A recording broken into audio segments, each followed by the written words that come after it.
Hola a todos y todas, ¿cómo les va? Continuando con este ciclo de clases grabadas, hoy vamos a desarrollar la unidad número 8 sobre la aplicación e interpretación del derecho, el punto A, aplicación del derecho. Los presupuestos para su aplicación y aplicación en relación al espacio y al tiempo. Bien, aplicación de la ley. Por principio general, la ley de cada país rige solo dentro del territorio nacional, donde es obligatoria incluso para los extranjeros. Toda ley tiene un ámbito espacial y temporal de vigencia. Eso significa que solo esta ley obliga dentro de un determinado territorio y por cierto espacio de tiempo. El supuesto ineludible de la aplicación de las leyes se presenta por la existencia de más de una norma que regule un mismo caso, por la coexistencia de preceptos legales relativos a los mismos hechos, pero que pertenecen a sistemas cuyos ámbitos espaciales, o sea, territoriales, de vigencia son diferentes, o por la coexistencia de preceptos legales relativos a los mismos hechos, pero cuyas soluciones son diferentes y los preceptos pertenecen a distintos tiempos de elaboración y sanción. O sea que nos encontramos frente al problema de la aplicación de leyes que pertenecen a distintos estados para resolver un problema, o aplicación de leyes que perteneciendo al mismo estado se han sucedido en el tiempo regulando la misma situación. Los problemas o conflictos al momento de la aplicación de la ley. Estos se generan por la situación que se produce a causa de las legislaciones aplicables sucesivamente en un mismo lugar o en lugares diferentes, o también en un mismo lugar con referencia a grupos diferentes de individuos, lo cual muestra que los conflictos de leyes surgen de las diferencias entre legislaciones. Así surgen, por un lado, conflictos de leyes en relación al espacio, conflictos de leyes en relación al tiempo y conflictos de leyes en relación a las personas a las que hay que aplicarlas. Por un lado, nos remite al tema de las inmunidades, por ejemplo, inmunidades parlamentarias, de los legisladores o de los jueces, de los magistrados, para los cuales hay que hacer el jury de enjuiciamiento, etc. Ese tema no lo vamos a abordar aquí. Por otro lado, son los principios de personalidad activa y pasiva que trata el derecho penal en cuanto a el conflicto de leyes en relación a las personas, donde la realización de un hecho tiene repercusión o compromete intereses de otro estado en relación al sujeto que ha cometido ese hecho. La solución la van a traer los principios de territorialidad y el realo de defensa que se aplica supletoriamente al de territorialidad, el principio de irretroactividad y el principio de personalidad activa y pasiva, que vamos a ir desarrollando de manera más ordenada y proporcionando ejemplos de casos durante el transcurso de esta clase. Respecto de la aplicación en el tiempo, es un principio universal de derecho que todas las leyes rigen para el futuro, absolutamente todas, y que no tienen o no deben tener efectos retroactivos, sino en los casos en que se determina como excepción la posibilidad de que las leyes se apliquen hacia atrás. Esto es lo que reza o consagra el principio de irretroactividad de la ley, es decir, todas las leyes, toda ley rige para el futuro. Aplicar una ley retroactivamente hacia el pasado supondría vulnerar un principio de seguridad jurídica que protege la certidumbre sobre derechos y obligaciones de las personas. Así, el problema de la aplicación de la ley en relación al tiempo presenta dos aspectos principales. Primero, al momento de su publicación, cuando una ley adquiere obligatoriedad, y segundo, vinculado al periodo de vigencia de la ley, derogación y vigencia de una nueva ley. Según la teoría de la retroactividad, nos dice que, si bien todas las leyes rigen para el futuro, también se puede aplicar la misma ley a hechos ocurridos en el pasado, siempre que la nueva ley aporte un mayor beneficio que la ley anterior, es decir, la ley que estaba vigente al momento de la comisión del hecho. En relación a la aplicación de la ley dentro del espacio, el principio es que las leyes o normas rigen y se aplican en o dentro de un determinado territorio hasta el momento de su caducidad o el momento de su derogación. La caducidad es cuando cesa el motivo que le dio origen. Es el caso de las leyes de carácter temporales, transitorias o excepcionales. Mientras que en los casos de la derogación de una ley puede ser expresa o tácita. La derogación es expresa cuando el contenido está manifestado en la misma ley o en la ley posterior que la va a reemplazar. Mientras que la derogación tácita es cuando directamente entra en vigencia una nueva ley que regula la misma situación pero con diferentes consecuencias jurídicas. Entonces, por un principio general del derecho y para no incurrir en una contradicción dentro del mismo orden jurídico, la ley posterior deroga tácitamente a la ley anterior. De acuerdo al principio de territorialidad, este que vamos a abordar tiene su origen en la Edad Media y trata los distintos problemas relacionados con, primero, aquellos que afectan directamente a las personas en cuanto a su nacionalidad, estado civil, capacidad jurídica, domicilio, entre otras. En segundo lugar, los que se relacionan con bienes muebles e inmuebles fuera del territorio, del domicilio o de la nacionalidad del titular. Y en tercer lugar, los que condicionan los actos jurídicos que tienen lugar fuera de un estado, pero con efectos en él. O sea, como vemos acá, siempre hay un elemento foráneo, un elemento extranjero dentro de los actos jurídicos, extranjeros en relación a la nacionalidad o el domicilio del titular, del causante o sujeto activo, como se le quiera llamar. Las soluciones posibles para estos casos serían, primero, si se trata de cuestiones relativas al derecho privado, lo regula el derecho internacional privado, que es el encargado de determinar cuál sería el derecho aplicable cuando en una relación jurídica interviene un elemento foráneo, es decir, un elemento extranjero. Por ejemplo, que se compre un argentino que vive en España, compre una propiedad en Miami. Ahí se deberá establecer cuál es el derecho aplicable para regular desde la seña hasta el perfeccionamiento de la compraventa. Lo mismo sucedería si este argentino fallece dejando bienes inmuebles en Argentina, en España y en Miami. ¿Cuál sería el derecho aplicable para abrir el sucesorio en beneficio de sus herederos? Bueno, todo esto lo va a regular el derecho internacional privado porque estamos hablando de derecho privado. Por otra parte, si recae sobre derecho público y con características internacionales, lo va a regular el derecho internacional público a través de tratados internacionales, a través de la Corte Penal Internacional y otros organismos internacionales sobre derechos humanos. Teniendo en cuenta que derecho público abarca el derecho constitucional y fundamentalmente el derecho penal. Ya estamos hablando del compromiso directo de los intereses del Estado. En el derecho privado el Estado no tiene mayor interés que las partes en la relación jurídica porque se trata de la titularidad de bienes de las partes. Mientras que cuando es derecho público es el Estado que tiene un interés particular, una injerencia directa sobre la relación jurídica, por ejemplo, que se instaura a partir de la comisión de un hecho delictivo.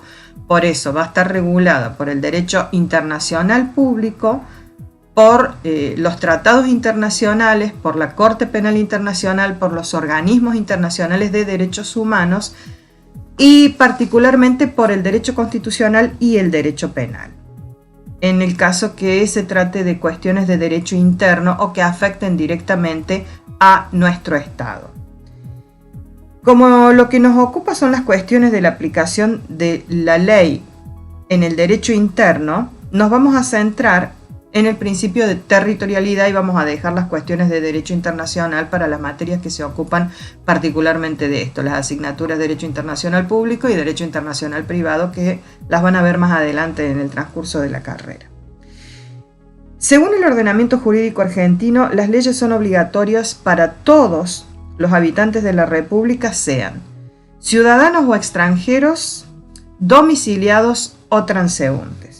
Esto está establecido en los artículos 4 y 1 del Código Civil y Comercial argentino y el artículo 1 del Código Penal, que los leo a continuación.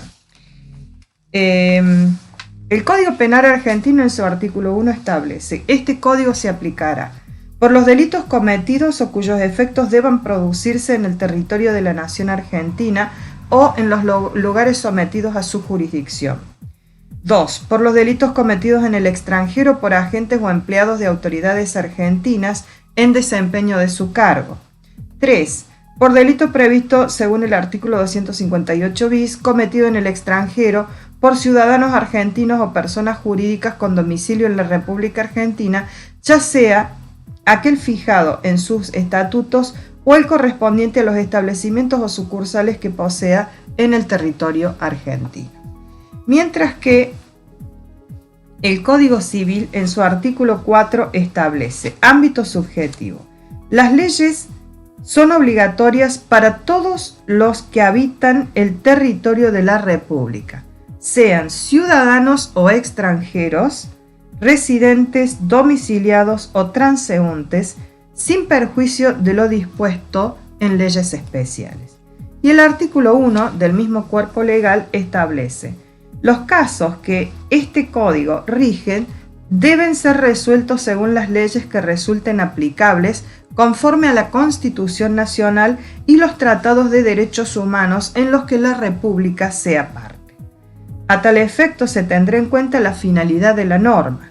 Los usos, prácticas y costumbres son vinculantes cuando las leyes o los interesados se refieren a ellos o en situaciones no regladas legalmente, siempre que no sean contrarias a derecho. Es decir, que respecto de la resolución de los casos, la aplicación del derecho está directamente limitada al principio de territorialidad, de acuerdo a lo que dice el artículo 1 del Código Civil, y remite al artículo 4, que es el que recepciona este principio de territorialidad a través de la obligatoriedad de la ley del Estado. Retomando el periodo anterior, estábamos desarrollando el principio de territorialidad, que es el que recepta nuestro país y está consagrado en los artículos 4 y 1 del Código Civil y Comercial y 1 del Código Penal argentino. De esta manera, el derecho argentino entonces consagra el principio de territorialidad, que se basa en el principio de la soberanía nacional como una fuerza centrífuga que planta al Estado argentino como Estado soberano frente a los otros estados, sosteniendo la idea de independencia de los estados. De igual manera, rechaza el principio de personalidad o nacionalidad, que implicaría aceptar la aplicación del derecho de otro estado para juzgar al autor de hechos cometidos en nuestro territorio que sean extranjeros. Completa el principio de territorialidad el principio real o de defensa cuando la letra de la ley reza o establece o cuyos efectos deban producirse en el territorio de la nación argentina o lugares sometidos a su jurisdicción. Más adelante vamos a ver que este principio se aplica supletoriamente al principio de territorialidad cuando el principio de territorialidad no alcanza para ser aplicable la ley argentina. Esto es en virtud de la protección de los intereses nacionales sin tomar en consideración el lugar de comisión de los hechos, o sea, el lugar de comisión del delito, como por ejemplo otro estado. Respecto del territorio, ¿Qué se entiende por territorio? ¿Cuál es la extensión del territorio? Y debemos conocerla para saber en qué lugares vamos a aplicar la ley argentina.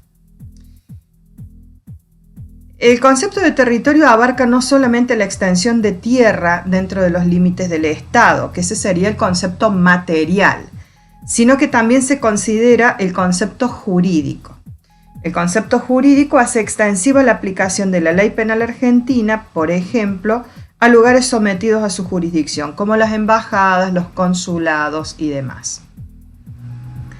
Yo me voy a manejar fundamentalmente respecto de la aplicación de la ley penal. Los principios generales de todas las ramas del derecho ya están dadas, que es el principio de territorialidad y aparte el de irretroactividad de la ley, porque todas las leyes rigen para el futuro.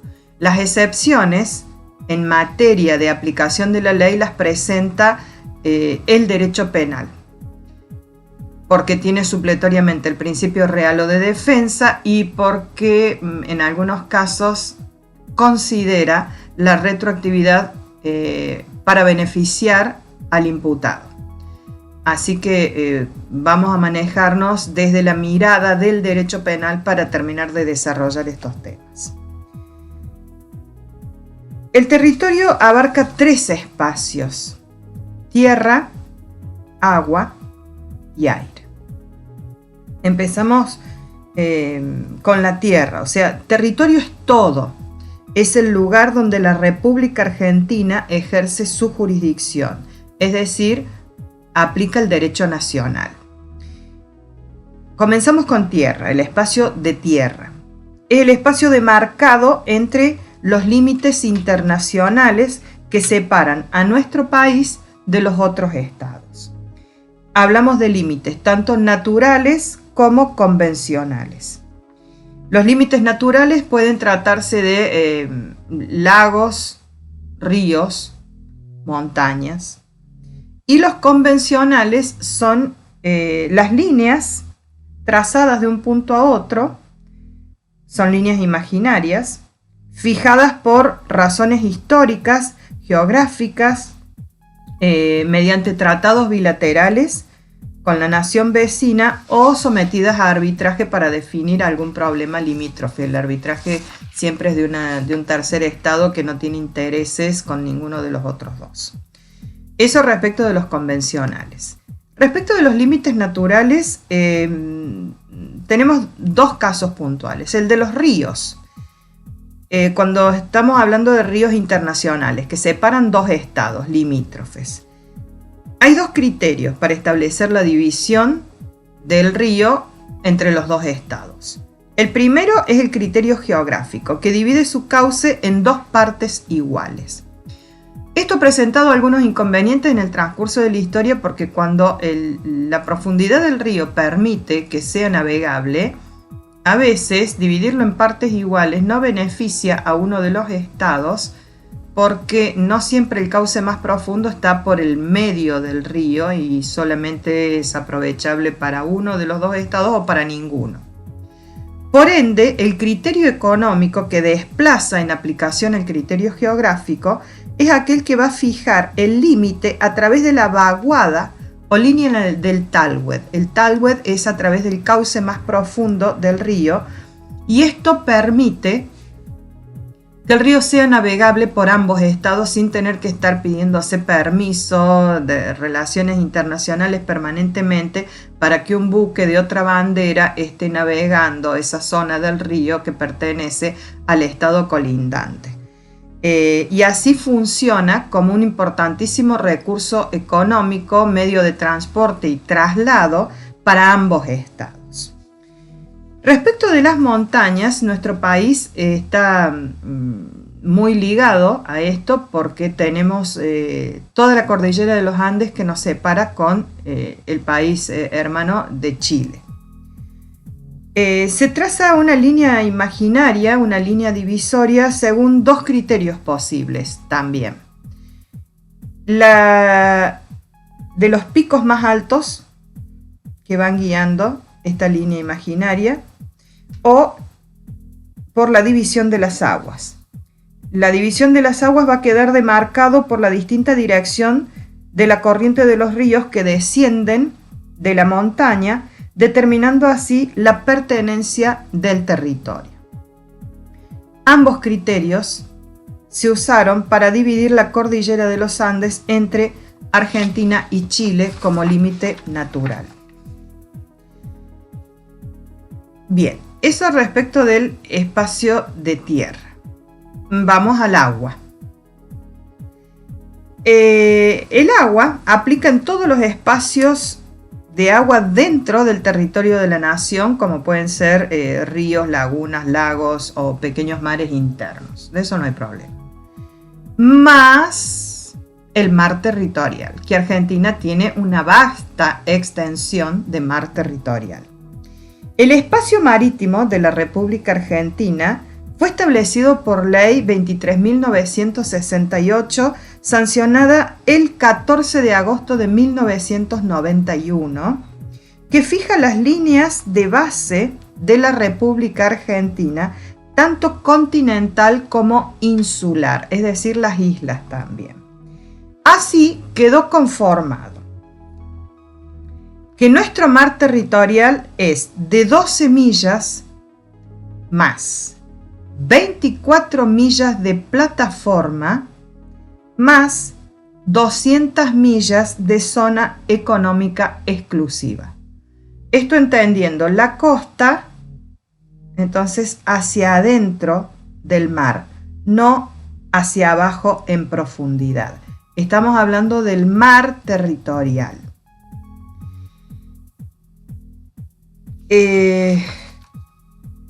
Teniendo en cuenta que el total 12 más 24 más 200 me da unas 236 millas marinas o millas náuticas, cada milla equivale a 1852 metros, por lo que el mar territorial argentino consta de unos 437.072 metros medidos desde la costa a partir de las mareas más bajas. Estas millas marinas del mar territorial, como dijimos, se miden desde la costa en la playa, en los casos de playa continua. Nuestro país tiene golfos. La excepción la configuran los golfos. Entonces, en los casos de los golfos San Matías, el Golfo Nuevo y el Golfo San Jorge, aquí se medirán desde la línea imaginaria que une los cabos que forman su boca, y a partir de allí comienzan a contarse las 12 más 24 más las 200 millas. No obstante, el gobierno actualmente fijará por ley la demarcación de la plataforma continental que modificará el mapa de Argentina. Esta modificación se hace en virtud de lo que está trabajando Cancillería desde el 24 de febrero del presente año, del 2020, para ratificar, o sea, confirmar, la decisión de la ONU de ampliar 1.700.000 metros cuadrados el país, o sea, lo que comprende el territorio en espacio marítimo, como una forma de ratificar el reconocimiento de los derechos de soberanía en el Atlántico Sur y asegurar la explotación de hidrocarburos. Esto es muy importante para nuestro país, ¿no? La nueva demarcación fue aprobada por Convención de Naciones Unidas sobre el Derecho del Mar. Y el objetivo de esta convención, que amplía nuestro territorio nacional, responde a tres aspectos fundamentales. Primero, fortalecer la presencia de la soberanía argentina en el mar. Segundo, fortalecer la actividad económica de la República Argentina en el mar. Y tercero, fortalecer la memoria con hechos concretos por los héroes de Malvinas. Bien, esto es respecto del mar territorial. A continuación vamos a abordar el tema de la plataforma submarina. Bien, continuando con el desarrollo del ejercicio de la aplicación de la ley en relación al espacio de agua, habíamos hablado del mar territorial y la ampliación del mar territorial. Así, Argentina incorpora 1.633 kilómetros cuadrados a su territorio marítimo, ampliando un 35% su plataforma. De esta manera se definió todo el límite de la plataforma continental, con excepción de las Islas Malvinas, que continúan en disputa con Gran Bretaña y la región del Tratado Antártico. Eso no está todavía definido dentro de la soberanía nacional. El espacio marítimo, entonces, ahora incorporado a la plataforma argentina, se ubica entre los 39 y 42 grados de latitud sur, debajo del límite con Uruguay. Habíamos dicho que eso era hacia adentro del mar, pero tenemos también hacia abajo. Eso se denomina la plataforma submarina. Hacia el fondo del mar tenemos el suelo y subsuelo marítimo, donde la soberanía se extiende hasta los 200 metros de profundidad, o hasta donde lo permitan la explotación de recursos naturales. Como Argentina tiene la explotación de hidrocarburos, superamos los 200 metros de profundidad y, unido a la nueva plataforma, es bastante importante lo que contamos como el espacio marítimo nacional. Nos queda el aire. El espacio aéreo está conformado por todo el que se extiende sobre el territorio de la nación.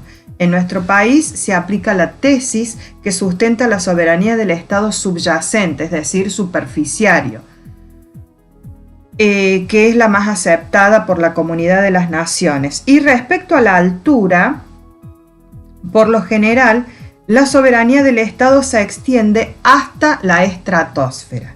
A partir de allí, después de la estratosfera, se considera un espacio neutral. Y en este espacio neutral es donde se encuentran la zona de todos los satélites internacionales. El sistema satelital se utiliza para distintas funciones, no solo medio de comunicación, también control, espionaje, etcétera, etcétera.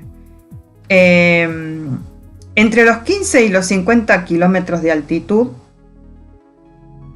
entonces se extiende nuestra soberanía en el espacio aéreo, que estaría demarcada entre la troposfera como capa inferior y la mesósfera como capa superior.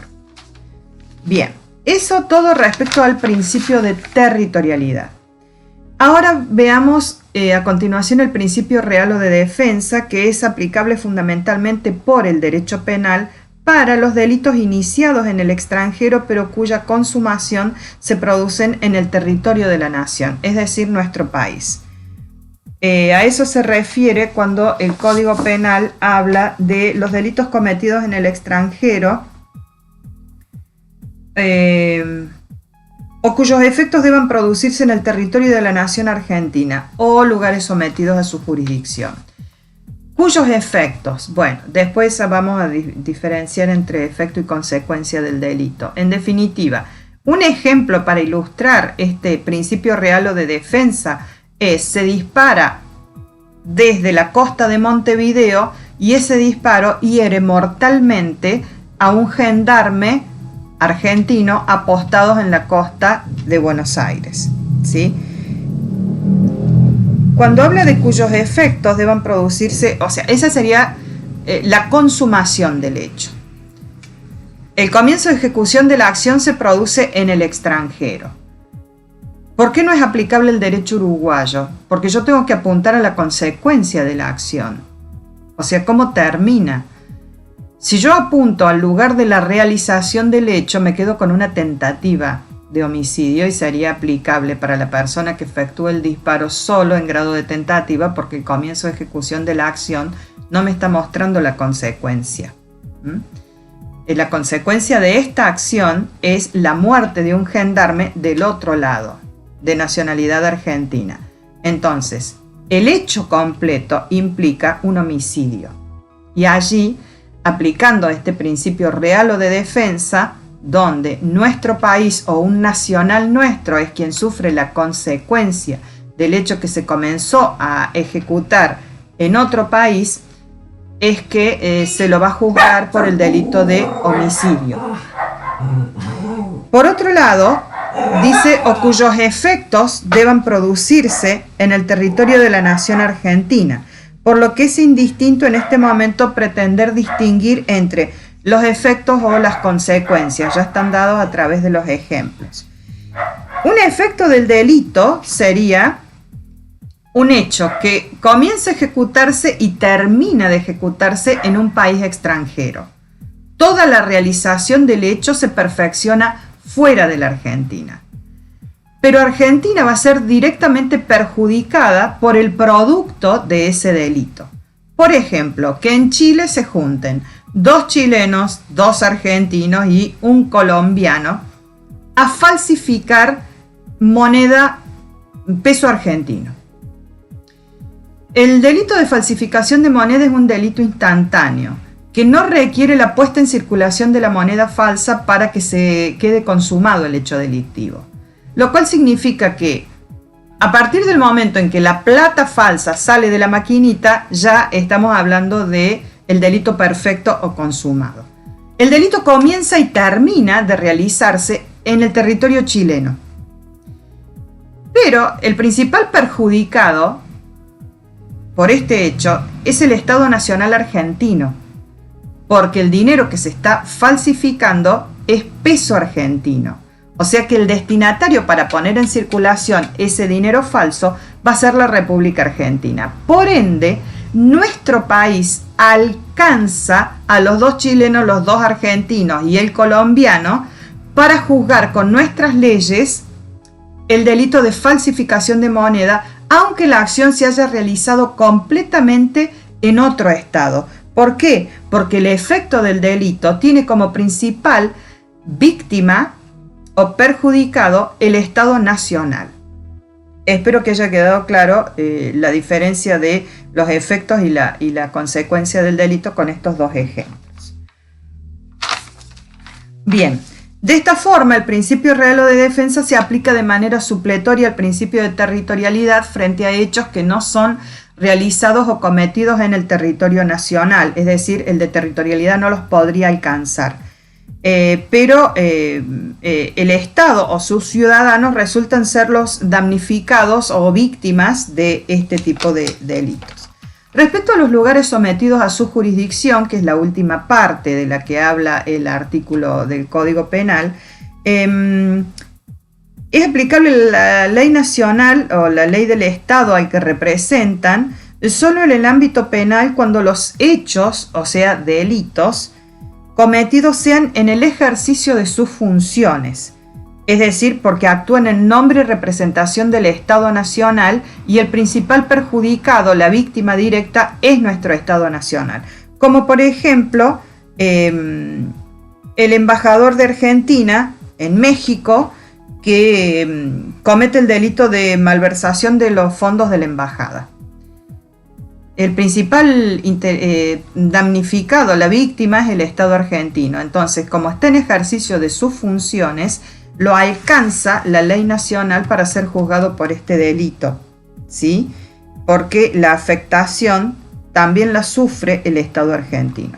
Si este mismo embajador, fuera de la embajada, atropella un peatón, lo mata, va a un supermercado y roba algún producto, por supuesto que va a ser alcanzado para ser juzgado por esos hechos por la ley del Estado mexicano. ¿Por qué? Porque México se va a reservar siempre la aplicación del principio de territorialidad. Lo mismo haríamos nosotros. El principio de territorialidad manda a que sea aplicable la ley del Estado tanto para nacionales extranjeros, domiciliados o transeúntes. Eso respecto de los delitos, por ejemplo. Respecto de los actos de la vida civil que realice en el extranjero, quedan también sometidos a las leyes del lugar donde se encuentra. Que esta persona contraiga matrimonio, compre alguna propiedad, y bueno, todo eso se va a regir por el derecho del Estado mexicano, porque también lo manda el principio de territorialidad al que adhiere el Estado de México. Argentina, la legislación argentina no tiene nada que ver en este tipo de actos jurídicos que realice esta persona en el extranjero. Pasamos ahora a la validez temporal. Con esto ya cerramos la primera parte, que sería el principio de territorialidad y supletoriamente el real o de defensa. En todo lo que es la parte de espacio del territorio argentino y lugares sometidos a su jurisdicción y las consecuencias o efectos del delito. Vamos a la aplicación de la ley en el tiempo. El principio es que las leyes siempre rigen para el futuro. Esto es un principio general del derecho, el de la irretroactividad.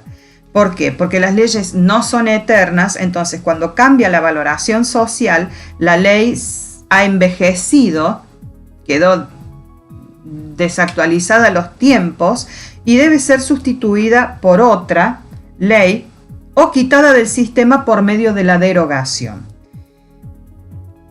A través de esto, en la sucesión de leyes surgen algunos problemas particulares. El principio general en materia de aplicación es que las leyes rigen siempre para el futuro, en todas las ramas del derecho. Y este principio se acentúa con mayor fuerza en el derecho penal, donde se acuña el principio de irretroactividad de la ley penal. Bien, entonces, retomando. Dijimos que el principio es el de la irretroactividad de la ley y que las leyes rigen para el futuro. Este es un principio por demás fundamental en el derecho penal porque hace a la seguridad de los destinatarios de las normas, es decir, de todos nosotros, de los ciudadanos argentinos. ¿Qué significa la irretroactividad de la ley y en especial de la ley penal? Que a partir de su entrada en vigencia las leyes se aplican a las situaciones existentes y hacia el futuro y que no tienen efecto retroactivo.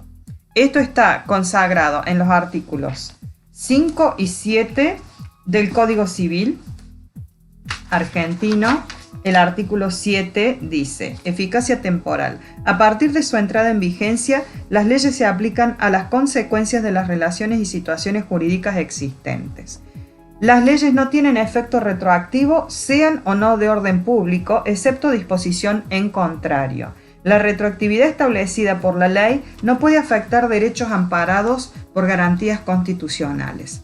Las nuevas leyes supletorias no son aplicables a los contratos en curso de ejecución, con excepción de las normas más favorables al consumidor en las relaciones de consumo.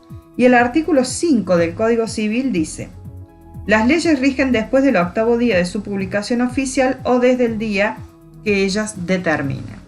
Respecto de la ley penal, el Código Penal consagra en sus artículos 2 y 3. El artículo 2 dice: si la ley vigente al tiempo de cometerse el delito fuera distinta de la que existía al pronunciarse el fallo o el tiempo intermedio, se aplicará siempre la más benigna. Y aquí empieza a funcionar como excepción la retroactividad en caso de que la nueva ley sea más benigna. Si durante la condena se dictare una ley más benigna, la pena se limitará a la establecida por esa ley, es decir, por la nueva. En todos los casos del presente artículo, los efectos de la nueva ley se operarán de pleno derecho. Y el artículo 3 del Código Penal establece: en el cómputo de la prisión preventiva se observará separadamente la ley más favorable al procesado. También aplica el principio de mayor benignidad de la ley. Si fuera la nueva, entonces aplica retroactivamente. De la misma manera está consagrado en el artículo 18 de la Constitución Nacional, que establece: ningún habitante de la nación puede ser penado sin juicio previo fundado en ley anterior al hecho del proceso. ¿Qué significa?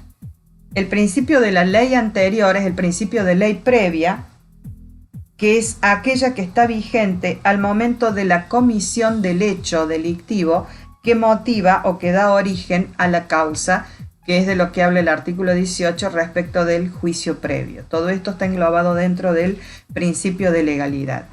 Y finalmente también está recepcionado en el artículo 9 de la Convención Americana sobre Derechos Humanos, también conocido como el Pacto de San José de Costa Rica. El artículo 9 nos habla del principio de legalidad y retroactividad. Les recuerdo que el Pacto de San José de Costa Rica es uno de los incorporados en la Reforma Constitucional del 94 y tiene jerarquía constitucional, o sea, es parte de la Constitución, el pacto ya es Constitución. Nadie puede ser condenado por acciones u omisiones que en el momento de cometerse no fueran delictivos según el derecho aplicable. O sea que la ley debe describir la acción calificada como delito al momento de la comisión de ese hecho. Bien. Entonces, así las cosas, a partir de la entrada en vigencia, las leyes se aplican a las situaciones existentes y hacia el futuro. Por ende, no tienen efecto retroactivo. Y siempre se hace alusión a la ley anterior al hecho del proceso. Es decir, que la ley debe estar vigente al momento de la comisión del hecho para ser aplicable. La eficacia de las leyes está limitada al tiempo de su vigencia. Las leyes son aplicables a los actos cumplidos y en el tiempo que media entre la hora 0 del día fijada para entrar en vigor y la hora 24 del día anterior a su derogación. Existen dos excepciones, dijimos, la retroactividad y la ultraactividad, por ejemplo, de la ley penal más benigna. Y se pueden dar 4 situaciones que se presentan con las leyes penales. Primero, que la nueva ley crea un tipo penal nuevo, es decir, un nuevo delito que antes no existía. Bueno, en este caso siempre rige para el futuro, no puede aplicarse retroactivamente. Segundo, que la nueva ley desincrimine un hecho que antes era delito y que a partir de la nueva ley el hecho ya no es delito. En ese caso, como va a beneficiar al imputado o procesado, sí se aplica retroactivamente. Tercer caso, manteniendo el delito, la nueva ley agrava la pena prevista para ese hecho. En este caso, se aplica para el futuro porque nunca puede perjudicar la condición o situación del procesado o condenado. Cuarto caso, manteniendo el delito, la nueva ley mejora o atenúa la pena establecida para el mismo hecho que la ley anterior. En este caso, al mismo que el segundo, como beneficia la situación del procesado o condenado, sí se aplica retroactivamente.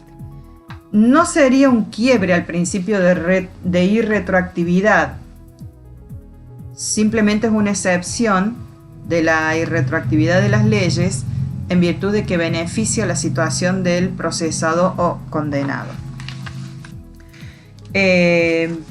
Respecto de las leyes temporales y excepcionales, las leyes temporales tienen fijado su tiempo de vigencia y determinan de antemano la fecha de su abrogación, es decir, cuando caducan.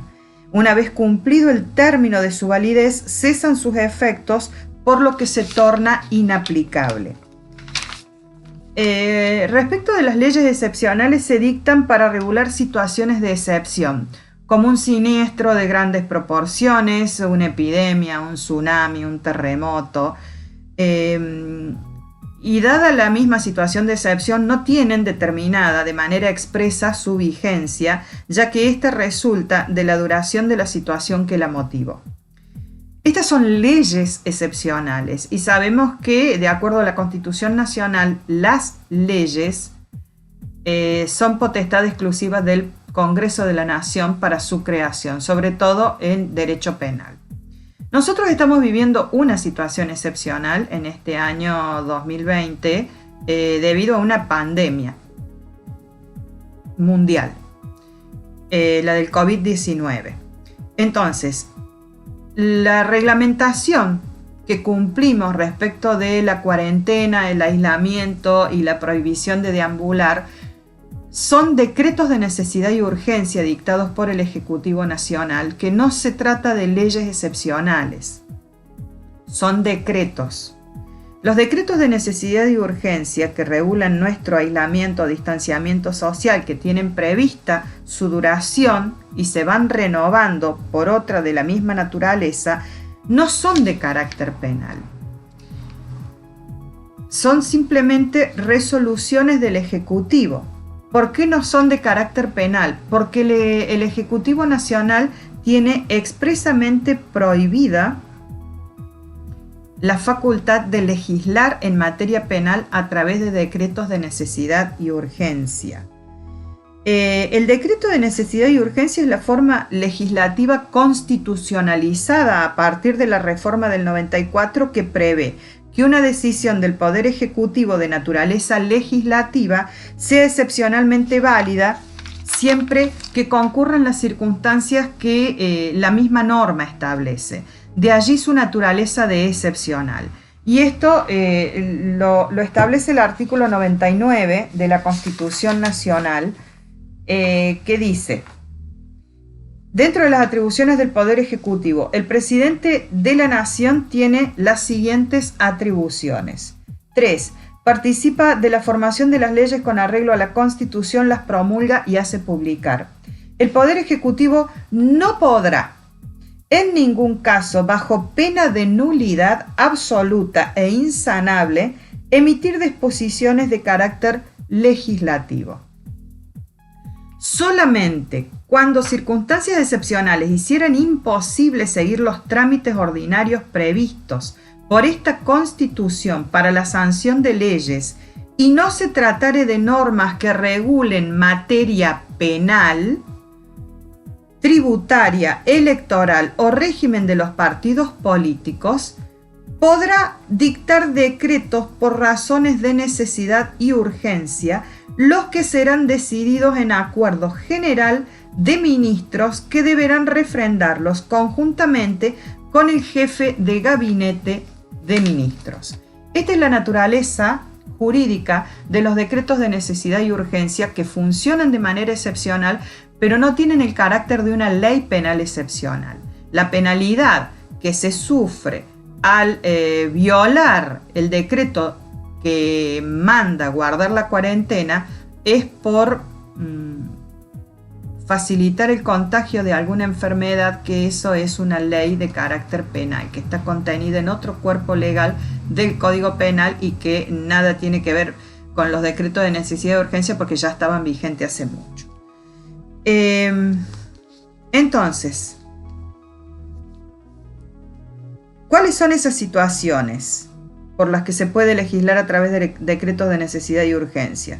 Una situación de grave crisis que afecte la subsistencia del Estado o de grave riesgo social, la premura que requiere el dictado de la norma y para evitar o prevenir riesgos comunitarios. Bueno, más o menos todas estas características reúnen las situaciones que se está viviendo en el país y en el mundo por la pandemia del COVID-19. Bueno, con esto ya terminamos la parte de la aplicación de las leyes y particularmente la penal en el tiempo. Y vimos que rigen para el futuro con excepción de la retroactividad en caso de que beneficien a las personas. Nos quedarían los principios de personalidad activa y principios de personalidad pasiva. Los principios de personalidad difícilmente se puedan aplicar en los estados porque el Estado siempre va a aplicar el principio de territorialidad por los hechos producidos o que se cometen o que se realizan dentro del territorio, y es muy clara la ley al respecto porque dice: sean realizados por nacionales o extranjeros, domiciliados o transeúntes.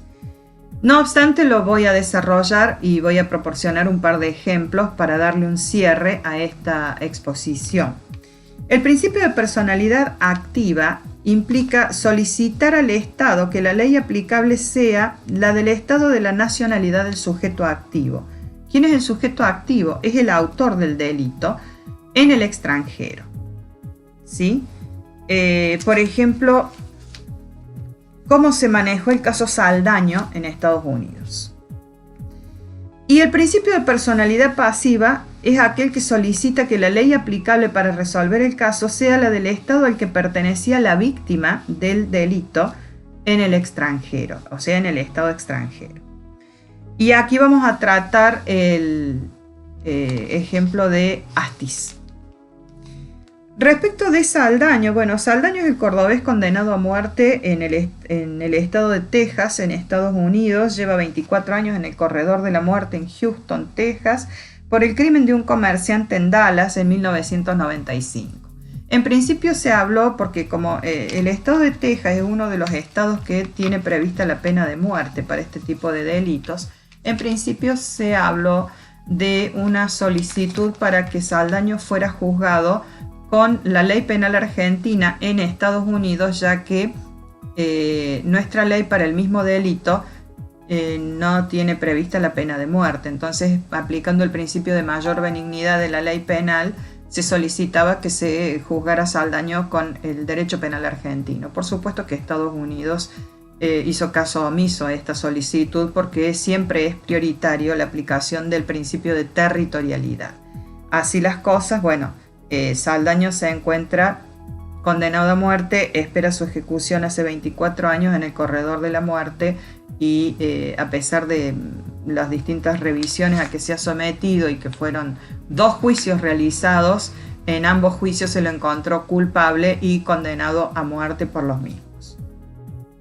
Bien, continuando con el desarrollo de los principios de personalidad tanto activa como pasiva, dijimos que prácticamente no se aplican porque los estados siempre dan prioridad a la aplicación de la ley del estado por el principio de territorialidad. No obstante, es importante desarrollarlos porque no lo van a ver en otra materia y tienen que saber que existen estos principios.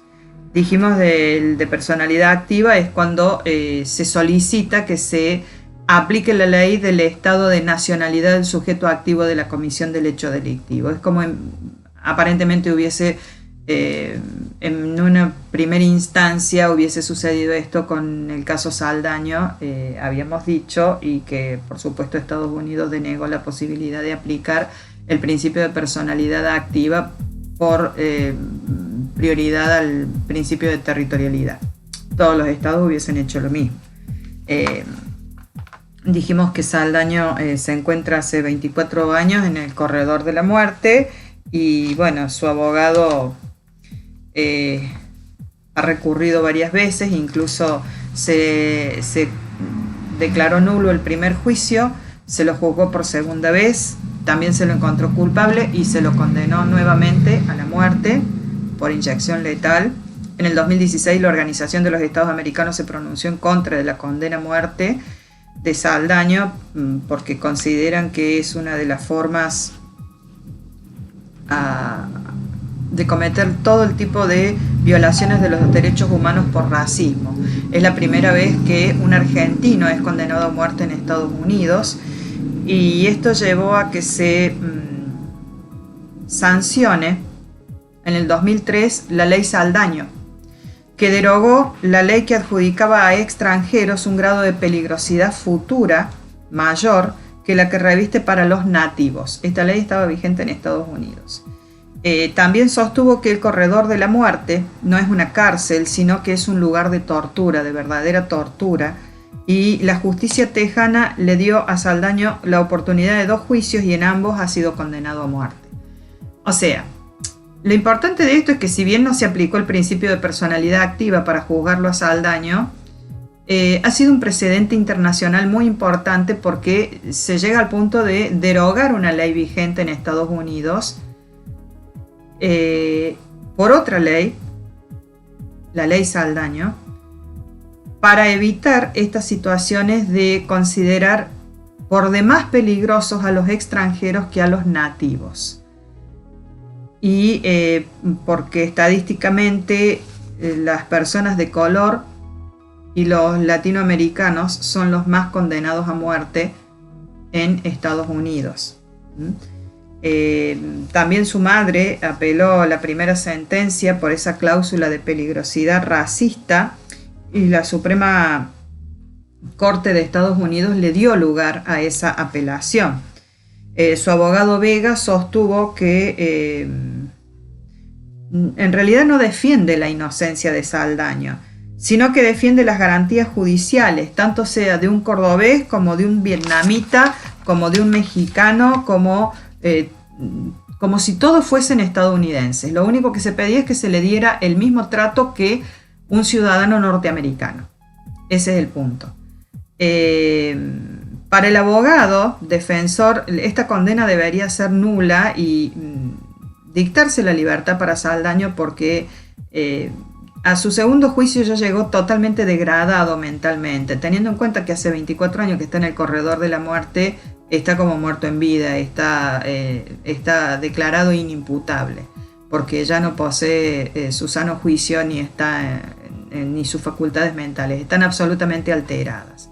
El punto es el siguiente: al momento de la comisión del hecho delictivo, él era absolutamente imputable, o sea que la declaración de inimputabilidad ahora se pide a los efectos de no aplicarle la pena de muerte, pero al momento de ser juzgado era totalmente capaz en cuanto a la comisión del hecho delictivo. Así que seguirá en suspenso. Esto hasta el mes de noviembre del 2019 no había una fecha para la ejecución de Víctor Saldaño, o sea que continúa en el corredor de la muerte en el estado de Texas. El principio de personalidad pasiva, habíamos dicho, es aquel por el que se solicita que la persona sea juzgada de acuerdo a la ley del estado a la que pertenece la nacionalidad de las víctimas. En nuestro país uno de los casos de más renombre ha sido el de Alfredo Astiz. Alfredo Astiz, una persona que proviene de una familia adinerada, perteneció al grupo de tareas 332 de la Escuela Superior de Mecánica de la Armada, la ESMA. Los cargos que se le imputan son los delitos de lesa humanidad durante la última dictadura militar, desempeñándose en 1976 a 1983. Su madre, también María Elena Vázquez, fue procesada por apropiación ilegal de un menor en 1977. Es como un dato más para agregar a esta historia. Entregó a un niño y en el 2014 el fiscal eleva esta causa a juicio de su madre. Vamos a Astiz.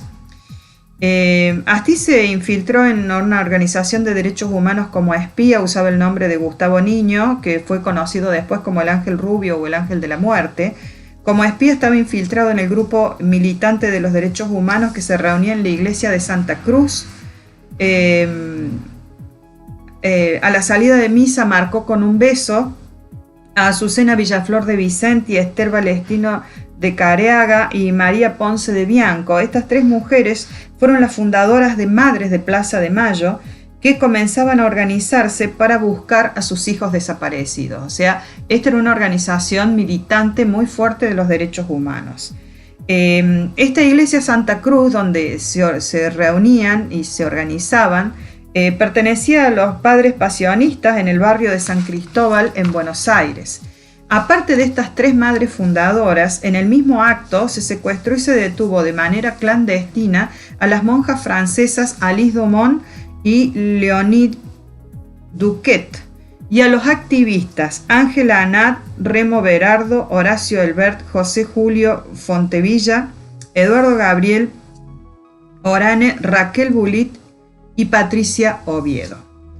Durante la operación, Astiz siguió aparentando ser un familiar de desaparecidos. Esta operación se realizó un día de misa dentro de la iglesia y señaló a las madres con un beso y al resto con un abrazo en el atrio de la iglesia, justamente a la salida, a quienes debían ser secuestrados. Durante varios años, los familiares de desaparecidos pensaron que en ese mismo acto él también había sido desaparecido, había sido secuestrado. Estos 12 miembros de la iglesia de Santa Cruz fueron torturados y asesinados al ser arrojados al mar mediante uno de los famosos vuelos de la muerte.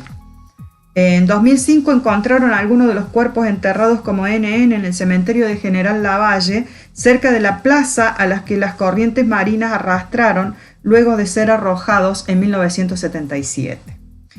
Otro hecho que se le atribuye es el de Dagmar Hagelin.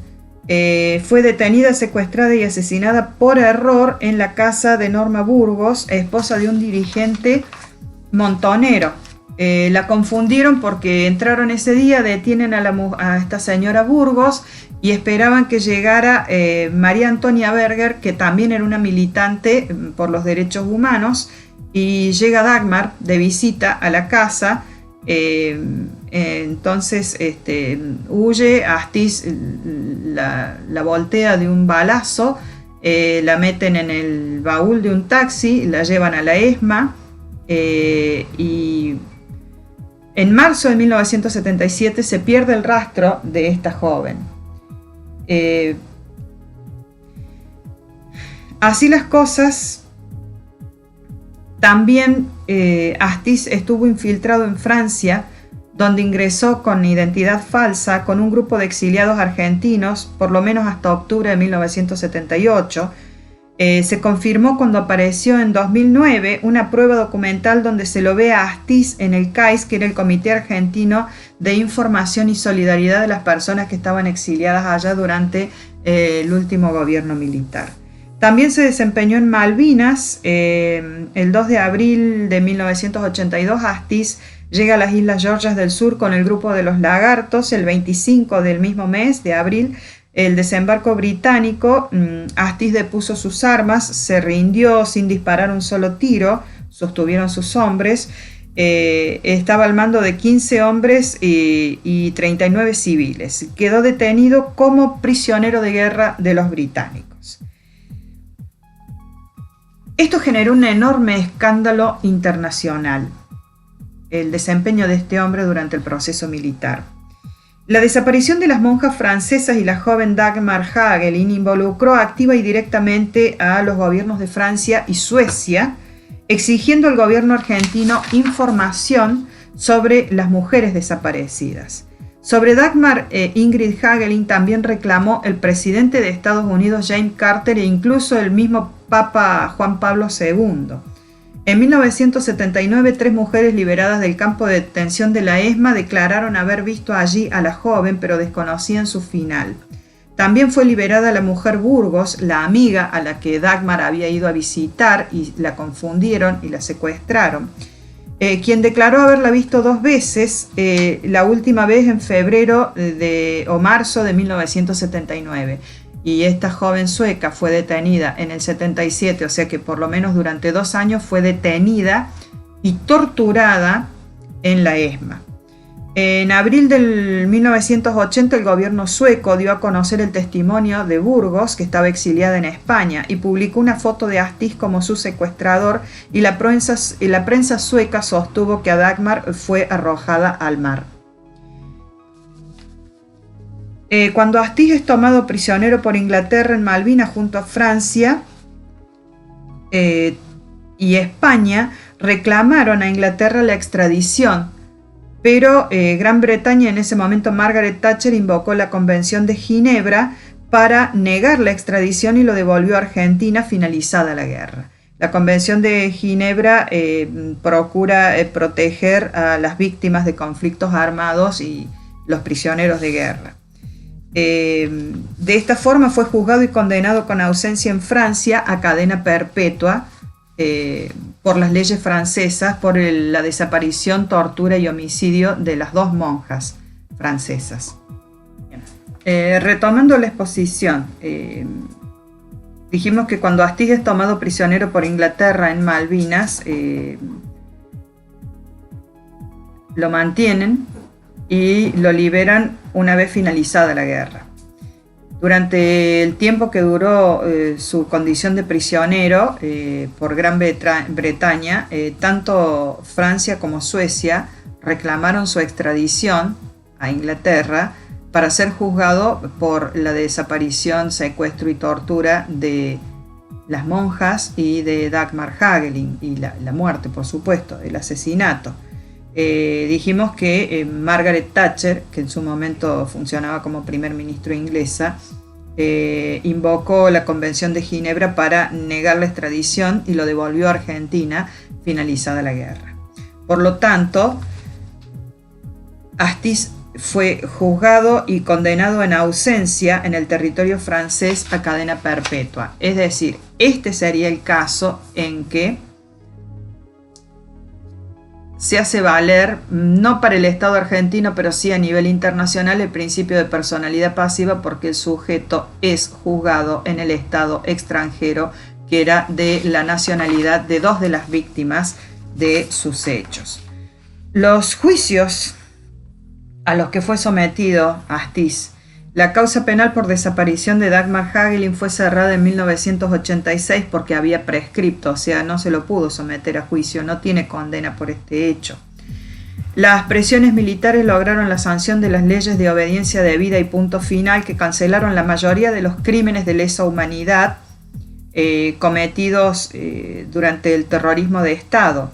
Ante esto, el gobierno de Francia, habíamos dicho, juzgó en ausencia y condenó a prisión perpetua. En el año 1990 queda firme esta sentencia por secuestro y asesinato de las dos monjas. Y a partir de ese momento, Astiz no pudo salir de Argentina porque tenía el pedido de captura recomendada a nivel internacional para que fuera trasladado a Francia a cumplir la condena a cadena perpetua por la muerte de las dos monjas. En 1997, el juez Baltasar Garzón, en España, solicita la detención y extradición de Astiz y 45 militares argentinos y un civil, a quienes procesó por el delito de genocidio, terrorismo de Estado y tortura a presos políticos durante la dictadura de Argentina, entre 1976 y 1983. Este pedido fue rechazado varias veces, varias veces fue rechazado por Argentina, alegando el principio de territorialidad. No obstante, en el 2013, el gobierno de Néstor Kirchner, mediante el decreto 420/03, modificó el rechazo de las extradiciones, ordenando la obligatoriedad del trámite judicial solicitado por España y abriendo paso a la extradición efectiva de los militares requeridos. Asimismo, en el 2008, la Corte de Apelaciones en lo Penal en Roma dictó prisión perpetua para Astiz y 4 más, confirmado por la Corte de Casación en 2009. En el año 2011, en el marco del primer juicio de los crímenes de la ESMA, se juzgó a 18 represores y condenó a cadena perpetua e inhabilitación absoluta y perpetua a Astiz y estos 18 represores. El Tribunal Federal Oral número 5 fue. El 23 de abril del 2014, la Cámara Federal de Casación Penal confirmó la misma condena. Y el 29 de noviembre del 2017 es condenado nuevamente a Alfredo Astiz a prisión perpetua en el juicio de la ESMA 3. Así que, como vemos, fue condenado en otros estados por los delitos de secuestro, tortura, desaparición forzada de personas y asesinato, que son los delitos de lesa humanidad, delitos de genocidio, y también eso aplicando el principio de personalidad pasiva. Y también juzgado en nuestro país y condenado en nuestro país por el principio de territorialidad, donde se hizo justicia a partir del juicio de los militares de la última dictadura de nuestro país. Espero que les haya servido la exposición, que les sea útil y bueno, nos estaremos viendo en otra oportunidad.